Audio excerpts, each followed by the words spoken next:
Assalamualaikum warahmatullahi wabarakatuh. Sahabat TV 10, ayah bunda khususnya dimanapun Anda berada, kembali hadir dari TV 10, inilah program Bincang Psikologi Anak. Nah, TV 10 kembali hadir untuk Anda dengan informasi seputar dunia psikologi. Ini ilmu sebenarnya, ilmu parenting yang harus dipelajari. Ada saya Carla Ratna dan juga psikolog kita, Bunda Tarika Isnaning Tias. Assalamualaikum Bunda. Waalaikumsalam warahmatullahi wabarakatuh. Cantik sekali Bunda. Sehat? Sama-sama. Ya, alhamdulillah Alhamdulillah, sehat. seger banget hari ini ya. Alhamdulillah. Pentingnya belajar parenting ya Bunda. Iya. Ini untuk ayah bunda yang ada di rumah dan bukan hanya ayah bunda sebenarnya yang berniat untuk punya buah hati. Iya. Ya. Bahkan sebelum menikah itu juga harus belajar ilmu parenting ya Bun. Betul sekali, Disarankan seperti itu karena sering kita sampaikan bahwa menjadi orang tua itu tidak ada sekolahnya. Betul. Untungnya ada ilmunya, yaitu ilmu parenting ya Bun ya. Iya. Jadi kita tahu bagaimana cara pola asuh mendidik anak, bagaimana orang tua itu memberikan perlindungan, memberikan perawatan dan juga mengamati perkembangan yang sehat, juga kegiatannya hingga dia tumbuh dewasa ya. Karena saat ini banyak pola pengasuhan anak untuk membangun karakter dan juga perilaku positif di kehidupan, terutama agama, diri, bangsa dan negara. Nah inilah nanti kita belajar bareng deh untuk membuat kita menjadi orang tua yang bahagia, anak yang kita besarkan juga bahagia dan tumbuh fisik dan juga psikisnya sehat. Jadi hidupnya mendapatkan keseimbangan ya Bunda. Betul sekali. Nah hari ini temanya, tapi sebelum bicara tema, sahabat TV 10 juga bisa menyumbangkan tema atau bisa juga curhat di nomor WhatsApp yang tertera di layar. Nah silahkan yang mau curhat, nanti akan kita bahas curhatannya itu di episode yang akan datang. Siapa tahu juga Anda beruntung untuk mendapatkan voucher konsultasi gratis bersama psikolog kita. Nah seperti yang tadi saya sampaikan bahwa kita sudah memilihkan tema, siapa tahu ini juga tepat dengan permasalahan yang tengah Anda hadapi. Ketika putra-putri itu sudah memasuki masa-masa remaja, transisi lah ya Bunda. Betul. Ada masa di mana mereka merasa insecure. Insecure pada remaja sebenarnya apa ini yang terjadi? Karena kalau di usia remaja itu psikologis anak sedang mengalami perkembangan ya Bun. Belum lagi banyak sekali faktor yang membuat mereka, contohnya media, membuat mereka itu jadi mengidolakan seseorang atau mempunyai apa ya, gambaran dari orang lain tentang bahwa oh yang cantik tuh seperti ini, sehingga mempengaruhi body image-nya. Kalau yang body image-nya menjadi negatif, akhirnya apa, dia jadi insecure. Ini tapi sebenarnya banyak faktor yang mempengaruhi sih dari sudut psikologi, nanti akan kita bahas dan bagaimana juga untuk mengatasinya ketika Anda sebagai orang tua menghadapi putra-putri Anda yang beranjak remaja dan mengalami hal yang sama. Berarti kita harus tahu dulu insecure yang terjadi pada remaja itu seperti apa, faktor penyebabnya apa, kemudian juga cirinya atau tandanya anak yang insecure itu yang seperti apa ya Bunda ya.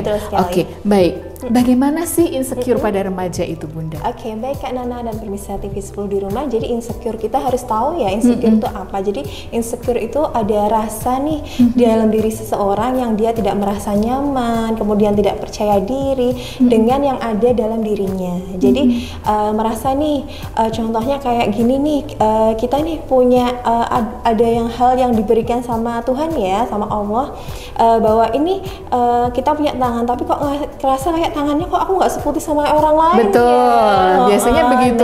Kalau yang di TV itu ya, biasanya kayak gitu. Putih-putih ya, karena digiring memang untuk standar cantiknya itu putih, langsing ya, padahal posisinya mungkin tidak. Nah, apalagi remaja ini kan baru transisi betul sekali. Ini ya secara psikologisnya jadi kan anak remaja itu kan sebenarnya adalah proses pencarian jati diri ya. Jadi kayak dia itu kayak mencari sih siapa dirinya, apa sih kelebihannya, apa sih kelemahannya. Nah, kemudian ada juga nih di masa remaja itu adalah badai emosi. Jadi kayak masih istilahnya kalau dalam bahasa gaulnya masih labil jadinya kan dia itu kadang ada banyaknya, ada makanya disebut ABG labil ya Bun. Betul sekali. Jadi kayak dia itu masih cenderung nih kayak merasa kayak insecure, kayak merasa nggak percaya diri, nggak sebenarnya juga nggak hanya remaja sih ya, kayak orang dewasa pun kadang bisa masih jadi insecure, sih yang insecure gitu ya. Jadi kayak nggak tinggi, kok aku nggak tinggi, nggak langsing, nggak putih kan gitu ya. Tapi badai emosinya atau hal yang sering terjadi itu di masa remaja karena dia masih mencari nih jati dirinya, mau dibawa sih kemana akunya itu kemana. Jadi kayak dia masih ikut-ikutan temennya, terus kalau udah beda dikit sama temennya aja dia ngerasa aduh kok aku temanku punya ini ya aku nggak punya. Jadi kayak gitu ya. Jadi membandingkan jadi kayak ada yang terus membandingkan, akhirnya merasa insecure atau merasa istilahnya apa ya, dirinya tidak merasa jadi lebih memerhatikan orang lain daripada dirinya, seperti itu gitu. Jadi melihat orang lain itu sebagai tolak ukur. Iya, itu faktor penyebabnya apa sih, Bu? Banyak sekali, Kak. Jadi pertama yang faktor penyebabnya itu adalah dia mungkin entah itu di keluarga, entah itu di lingkungan sosialnya, dia itu mengalami penolakan. Jadi jadi adanya trauma, mungkin istilahnya trauma penolakan ya, kayak dia sudah berusaha, kemudian kayak contohnya aja nih di dalam keluarga dia sudah berusaha mendapatkan nilai itu bagus dan itu menurut dia sudah terbaik ya, tapi sama orang tua ada penolakan, kok bisa sih nilainya cuma segini. Akhirnya dia merasa nih, oh ternyata aku bodoh ya, ternyata aku nggak bisa ya, padahal aku sudah seperti itu. Aku sudah berusaha nih semaksimal mungkin, tapi kok aku ditolak ya. Akhirnya ya itu dia mau melangkah lagi, akhirnya dia merasa aduh aku nanti bisa nggak ya, nanti kalau nilaiku jelek lagi gimana ya, kok teman-teman bisa ya tapi kok aku nggak bisa ya. Nah itu satu faktor, ada penolakan. Kemudian yaitu kedua, dari lingkungan keluarga juga ada kurang dukungan sportif dari keluarga ya. Jadi kayak anak itu terkadang sebagai orang tua kita lupa mengapresiasi, cuman hanya istilahnya apa, melihat sisi negatifnya anak. Jadi anak itu jadi merasa insecure. Jadi kayak yang dilihat gambaran dirinya itu, karena kan itu tergambar terus ya sama kamu kok gini ya, kamu gini ya. Nah akhirnya ya itu terbentuklah dia jadi insecure, jadi tidak merasa percaya diri juga. Nah ada juga nih dari kayak tadi Kak Nana bilang ya, paparan media sosial. Iya betul. Iya, yang jadi kayak media sosial kan sekarang banyak ya, tidak hanya televisi, kemudian di di Instagram. Anak-anak remaja tuh lagi seneng-senengnya main Instagram. Iya, kemudian di TikTok dan sebagainya adalah yang standar kecantikan, standar apa orang yang istilahnya perfect lah istilahnya, itu yang cantik, yang putih dan sebagainya, sedangkan dia tidak mempunyai itu. Akhirnya dia merasa insecure, dan gimana caranya dia pengen seperti itu dan dia tidak menerima dirinya apa adanya. Itu juga salah satu faktornya. Nah jadi kayak ada juga kayak belum kematangan emosi juga. Nah faktornya itu karena memang belum kematangan emosi ya, karena juga masih masa transisi itu tadi ya Bunda. Jadi masih ada ABG labilnya, apalagi terdampak seperti itu kan, jadi membuat mereka tuh merasa aduh gimana ya, memang jadi tidak secure ya. Iya, jadi tidak aman ya, dan tidak merasa bahwa dirinya itu sebenarnya punya kelebihan. Iya, tidak bisa melihat kelebihannya. Iya, betul sekali. Selalu membandingkan dengan aku nggak kayak artis Korea itu. Gitu. Soalnya kiblatnya terus jadi ke sana gitu ya Bunda betul ya. Sekali. Jadi ada ya itu faktor-faktor yang menyebabkan anak itu menjadi insecure seperti itu Kak Nana. Itu ya Bunda ya. Jadi memang banyak faktor. Itu terutama yang harus hati-hati adalah di keluarga. Karena mungkin penolakan yang seperti disampaikan Bunda itu kita sendiri nggak nyadar ya. Kadang menyampaikan hal, loh kok nilainya cuma segitu. Itu ternyata sebuah penolakan yang efeknya membuat mereka insecure. Betul. Jadi tidak percaya diri. Tidak percaya diri. Oke. Kemudian Bunda, tandanya atau cirinya seperti apa sih anak yang mengalami insecure ini? Kan pasti kita harus tahu dulu gitu loh sebagai orang tua. Oh, berarti anakku nih insecure ini gitu kan. Untuk sebelum ini kan mengatasinya kita harus tahu dulu anaknya nih insecure atau enggak. Oke, baik. Jadi kayak gini, ketika ada ciri-ciri ini ya, yang pertama adalah anak itu tidak mau keluar dari zona nyaman. Jadi kayak sebenarnya zona nyamannya dia itu adalah hal yang istilahnya buruk. Jadi kayak gini, contohnya adalah anak itu maunya sama satu teman itu aja. Nah tapi tergantungan banget Terus tapi gitu. sebenarnya temannya itu pengaruhnya nggak baik, toksik ya. Iya. Jadi kayak tapi mungkin dia merasa nyaman. Terus kalau tanpa temannya ini nanti dia merasa takut, nanti gimana ya aku, nah sebagainya. Karena mungkin ada kayak penolakan, dia takut nanti nggak punya teman lagi, karena nggak bisa mencari teman baru. Iya betul. Kemudian kayak zona nyamannya dia merasa gini, disuruh nih satu step, mungkin yang orang tua itu pengen yang lebih baik ya, kamu coba deh belajar hal yang baru gitu, tapi dia nggak mau, aku bisanya cuma segini aja kok. Nah malah justru membatasi diri ya. Ada kata-kata yang salah mental blocking ya. Itu mental blocking anak juga bisa terjadi kayak, ya. Aku nggak bisa, kemudian sering banget bilang aku nggak bisa, aku nggak mau. Itu salah satu ciri-ciri nih, kok lo juga diberi aku kok jelek ya gitu ya, kok aku nggak kayak secantik yang di TV ya. Kalau ada kata-kata negatif, kemudian kata-kata yang mengarah ke kok dia itu kayak kurang percaya diri, nah itu ciri, salah satu ciri kalau dia itu insecure. Kemudian yang kedua yaitu dia biasanya ini adalah menarik diri dari orang lain, jadi kayak kurang sosialisasi, jadi pinginnya sendiri, takut untuk berbaur dengan orang lain, takut nanti dibandingkan atau apa. Takut dibandingkan yang jelas ya. Itu salah satu ciri anak yang insecure seperti itu. Nah, kita harus peka ayah bunda. Kalau anak Anda seperti yang sudah disampaikan oleh Bunda Tarika tadi ciri-cirinya, berarti anak Anda tengah mengalami insecure. Nanti apa yang harus dilakukan sebagai orang tua? Jangan kemana-mana, simak solusinya hanya di Bincang Psikologi Anak bersama TV 10. Kami akan segera kembali setelah jeda. Tetap bersama kami.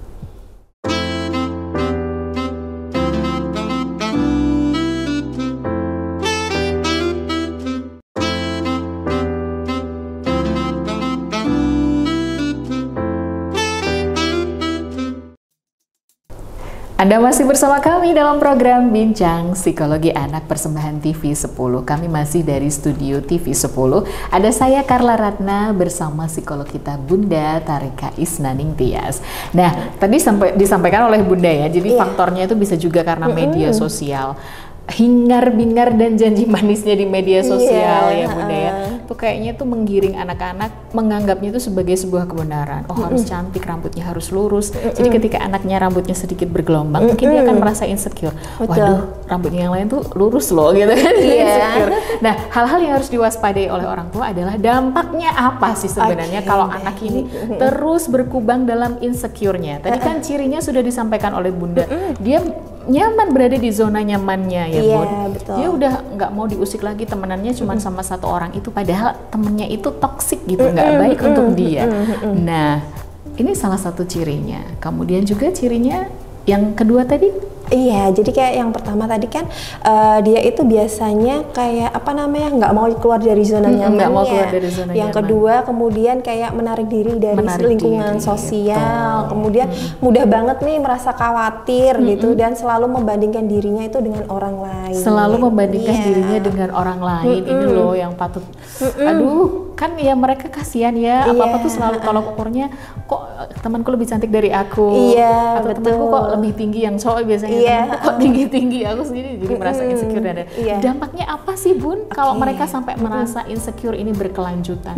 Baik anak-anak dan pemirsa TV 10 di rumah, jadi dampaknya yang pertama, anak memiliki sifat pesimisme. Jadi kayak dia itu effortnya kurang, daya juangnya nggak ada kurang. Iya, jadi kayak karena ya itu yang tadi saya sebutkan adalah mental blocking ya. Jadi kayak dia mau maju satu langkah untuk kayak mau sukses, tapi dia terhalang oleh dengan pikirannya sendiri ya. Jadi kayak aku nggak bisa gitu loh, aku nggak mau, aku sudah berusaha tapi aku nggak bisa. Nah jadi kayak padahal kan di dalam perjalanan hidup kan kegagal itu kan wajar ya, biasa. Iya, jadi kayak kalau sudah punya istilahnya kayak mindset yang dia aku nggak bisa, nggak mau ya, itu harus yang dirubah dulu gitu. Kemudian yang kedua dampaknya yang ke depan adalah biasanya kalau ini tidak di istilahnya, kalau dia jadi rendah diri, jadi kurang bersosialisasi juga. Pasti kan mengakibatkan dia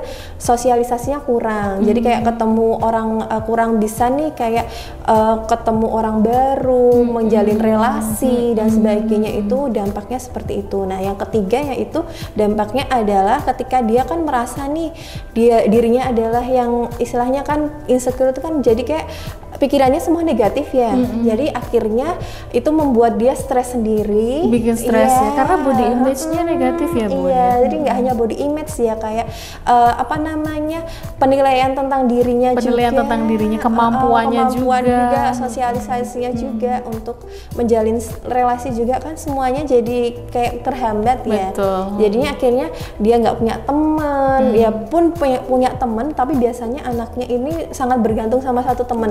Kalau temannya itu nggak ada, nanti dia aduh aku harus mencari kemana lagi nih, mungkin temannya itu kayak dia bisa ngomong atau apa ya, jadi dia cocok ya.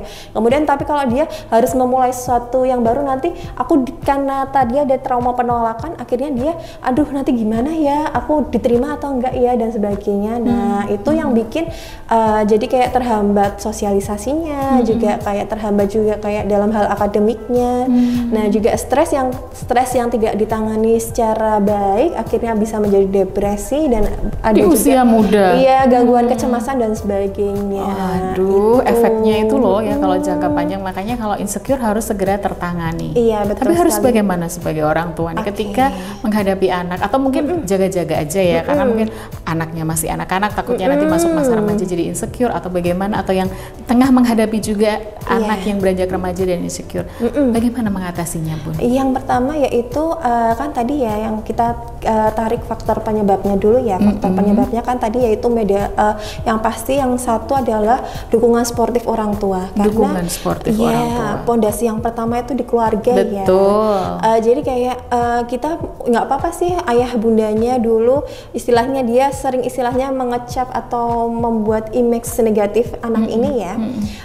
Kemudian kita coba yuk perbaiki komunikasinya. Kemudian coba deh sekali nggak usah mau deh, nggak usah gengsi untuk mengapresiasi apa sih yang bisa anak itu lakukan. Kalaupun dia semua nih melakukan kesalahan atau nilainya kurang, coba deh kayak kita ganti dengan istilahnya apa, apresiasi.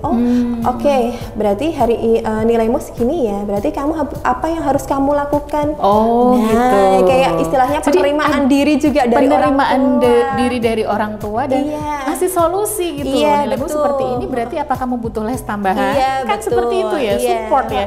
Dan support sistemnya yang paling utama kan emang dari orang tua ya, Bunda. Jadi kan tadi ada trauma penolakan juga kan. Jadi coba deh istilahnya setiap manusia itu kan pasti punya kelebihan kekurangan ya. Tidak selamanya anak kita itu yang terlihat adalah kekurangannya. Nah, juga selain kita merubah mindset anaknya, juga merubah mindset orang tuanya. Kalau itu dari faktornya dari keluarganya. Nah, jadi kayak merubah mindsetnya nih, apa sih kelebihan anakku? Nah, coba cari tahu apa sih kelebihan-kelebihan. Mungkin dia lemahnya di sini pas, tapi nggak mungkin lah orang biasanya itu, kan ada yang lemah di akademik, tapi di mungkin bidang yang lain lebih olahraga atau apa. Nah, cari kelebihannya dari anak kita. Gitu. Begitupun juga itu ya yang faktor trauma penolakan sama faktor dari dukungan keluarga. Dari diri anak sendiri pun coba deh kayak kita ajak deh orang tua cari tahu. Kamu suruh aja anak itu sebutin 3 kelebihan sama 3 kelemahan. Dia biar bisa menilai dirinya sendiri. Apa sih? Kalau dia memang masih kesulitan, kita bantu. Kamu bisa loh, kamu itu rajin kalau bantu mama sama papa. Nah, apresiasi itu. Nah, jadi kayak kita bantu nih merubah mindset dari anak kita. Jadi kayak merubah mindset sehingga dia bisa punya penerimaan diri. Itu yang paling penting ya, jadi apalagi terlihat terhadap body image itu kan. Iya, betul. Harus penerimaan dirinya yang benar. Kamu tuh sudah cantik dari lahir. Kamu sudah ganteng, meskipun tidak tinggi, kamu kan seperti itu ya. Betul. Jadi kayak gini ya, mungkin kayak gini. Apa namanya?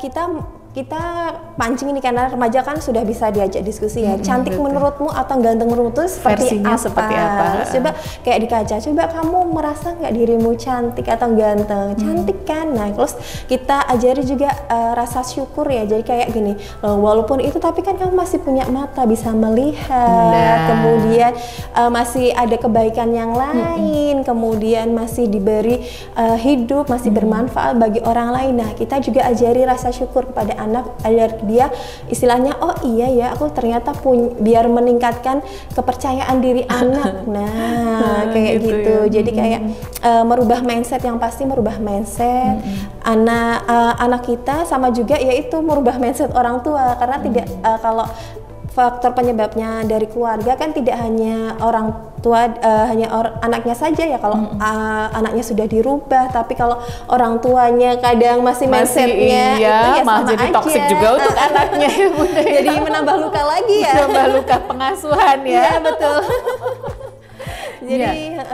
Jadi memang selain mengajarkan penerimaan diri adalah merubah mindset dari orang tua juga, terutama apabila memang insecure-nya ini diakibatkan oleh dari keluarga, terutama penerimaan dari orang tua. Iya, betul sekali. Kadang kan ada orang tua yang meletakkan ekspektasi terlalu tinggi terhadap anak. Iya, ekspektasinya itu diletakkan ke anak, iya, betul. sehingga bisa menjadi beban untuk anak. Iya. Dan kadang kalau tidak sesuai, entah itu nilai akademik atau entah itu pencapaian prestasi apa gitu, sehingga membuat secara tidak sengaja mungkin ya kok nggak menang sih gitu kan, kadang orang tua seperti itu, padahal kalimat seperti itu diterima anak sebagai hal yang membuat rendah diri, istilahnya membuat dia ini kok aku nggak dihargai ya, usahaku merasa tidak ya. dihargai ya, kemudian kayak ya itu tadi ada penolakan kok, padahal aku sudah berusaha keras tapi kenapa responnya seperti itu. Nah itu juga, terus juga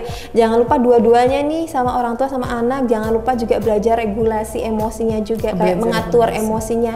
Oke, ada hal yang memang membuat kita kecewa, ada yang membuat kita sedih, tapi kita caranya gimana? Relaksasi kayak dulu, kayak pernah kita ajarkan sebelumnya. Anak kemudian regulasi emosinya orang tua juga. Istilahnya adalah penerimaan diri ya, istilahnya kayak ini loh penerimaan diri ini akan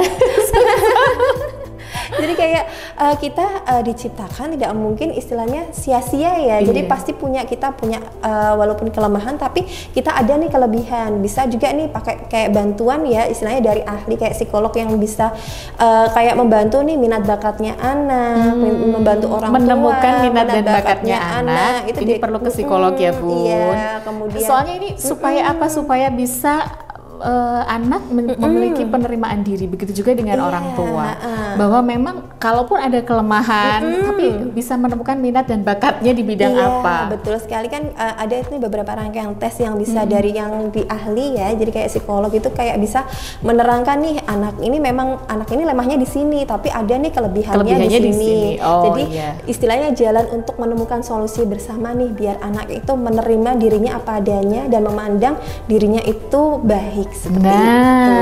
Jadi bisa menerima apa adanya dirinya dan memandang dirinya itu baik karena tidak ada ciptaan Allah yang sia-sia. Betul sekali. Hampir 30 menit Bunda, sebelum kita akhiri, ada yang mau disampaikan dulu untuk sahabat TV 10? Oke, baik Kak Nana dan pemirsa TV 10 di rumah, ketika anak remaja Anda merasa insecure, dampingi anak Anda, apresiasi, dan bilang ke anak Anda bahwa semua manusia itu adalah memiliki kelebihan dan kelemahan, tapi yang penting adalah maksimalkan kelebihanmu. Keren. Tapi memang rasa insecure itu pada umumnya selalu menyerang remaja tanggung ya Bunda, karena pada umumnya remaja ini adalah fase di mana perubahan dari sifat kekanak-kanakan menuju kedewasaan. Jadi proses mencari jati diri ini juga menjadi salah satu faktor kenapa remaja pada umumnya selalu merasa insecure terhadap diri sendiri. Nah, dengan cara-cara yang tadi sudah disampaikan oleh Bunda, penerimaan diri dan melihat dirinya dari sisi yang positif dan baik, ini diharapkan remaja akan dapat lebih positif dalam dalam menjalani kehidupannya, dan kemungkinan akan insecure itu semakin kecil. Semoga apa yang kita sampaikan bermanfaat. Terima kasih banyak untuk kebersamaannya. Kita berjumpa kembali insya Allah di lain kesempatan. Jangan lupa untuk mengirimkan curahan hati Anda, silahkan ke nomor WhatsApp yang tertera di layar. Saya Carla Ratna beserta psikolog kita Bunda Tarika Isnanding Tias undur diri. Berjumpa kembali di lain kesempatan. Tetap bersama kami di TV 10, inspirasi dan edukasi. Wassalamualaikum warahmatullahi wabarakatuh. Assalamualaikum warahmatullahi wabarakatuh.